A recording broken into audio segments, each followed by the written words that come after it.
Today, there is bipartisan outrage over a racist video President Trump shared on his social media platform last night. A White House official now telling MS Now a staffer erroneously made the post, but it was 12 hours before it was taken down. Also, I want to make clear that we would not usually show racist content, but will because the president posted it and to inform this important conversation. You can see this post. It depicts former President Barack Obama and former First Lady Michelle Obama as apes in a jungle. It's at the end of a video promoting false claims about voting machines and the 2020 presidential election. In a statement responding to the backlash over the video before it was taken down, the White House press secretary said, "This is from an internet meme video depicting President Trump as the king of the jungle and Democrats as characters from The Lion King. Please stop the fake outrage."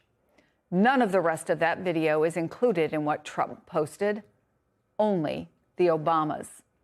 Joining me now, Simone Sanders Townsend, MS Now co-host of The Weeknight and former chief spokesperson for Vice President Harris.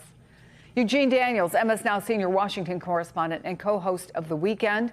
They are also the hosts of a brand new MS Now podcast, Clock It, with Simone and Eugene.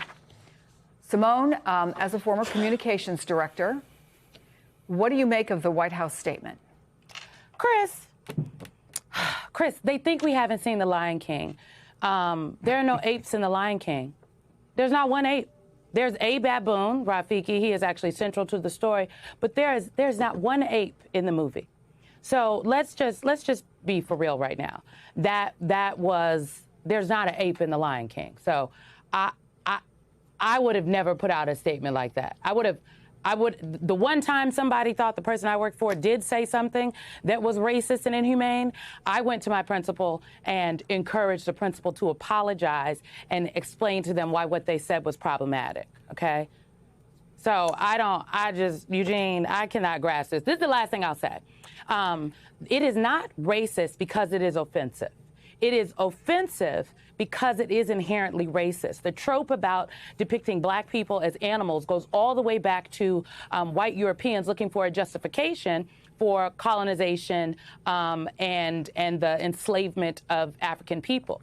And it gained prominence in the 1700s and 1800s, and it became a racial, like a scientific theory. I'm using air quotes. And it was a mainstream theory that put a hierarchy that said white Europeans were at the top and Africans were at the bottom. And depiction of apes was very central to this theory. They were at the bottom. They were closer to primitive beings such as apes. Therefore, black people, specifically in that time, Africans, were better suited for forced labor and domination. So it is racist because the root of this theory, this trope, this joke, okay, that the White House is talking about, is rooted in the ability to dominate, rape, pillage, and inflict violence upon black people.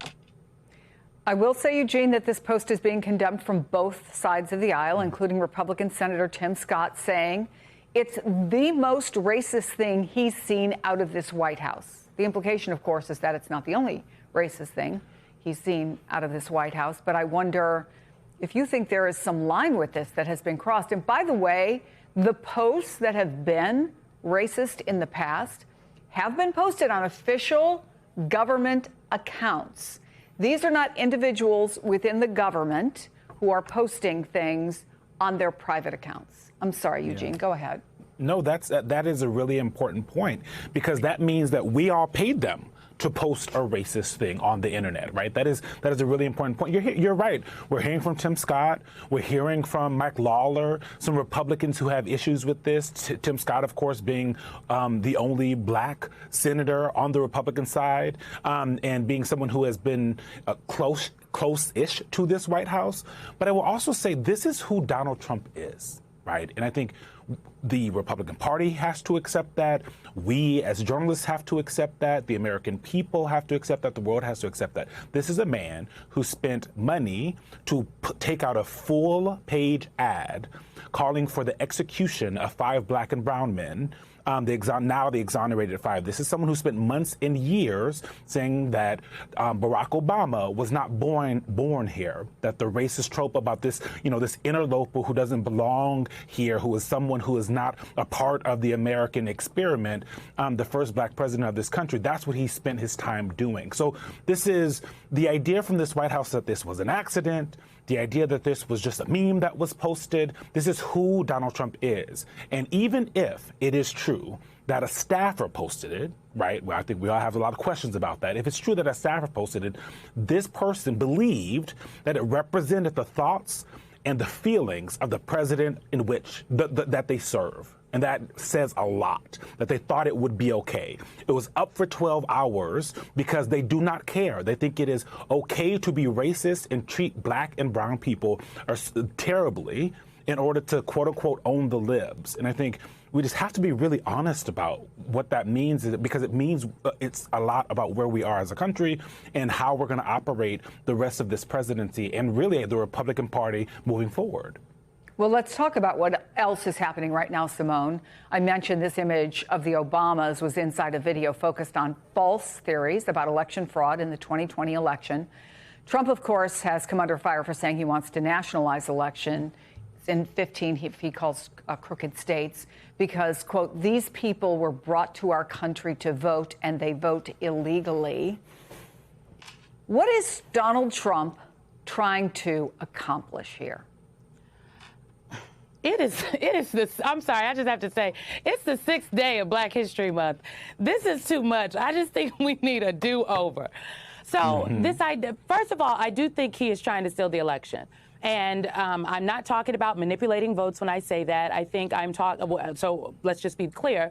What I'm talking about is the actions that the president himself and the people around the president have taken. The executive order that he put out about elections at the beginning of this presidency, the call to not Georgia, but to Texas last year, asking them to find him 5 more seats. That is what kicked off this mid-decade redistricting to manufacture more seats to manipulate the voters, because the president does not believe that he could win as the maps currently stand. I'm talking about the election deniers that have been given roles within the Department of Homeland Security, made up roles over election integrity. One of the ways he will try to steal the election is he's asking these states for voter rolls across the country. Why do you need the voter rolls? Well, what do voter rolls contain? They contain personal information, such as your social security number, names and whatnot. Potentially, that could be used to target people with misinformation and disinformation. We already know from reporting that has at least 2 staffers from DOJ, according to Bloomberg reporting. A whistleblower noted that they had referred the actions up to disciplinary chains because these DOJ individuals had given sensitive information to a voter advocacy group. I highly doubt that those people were looking to elect Democrats.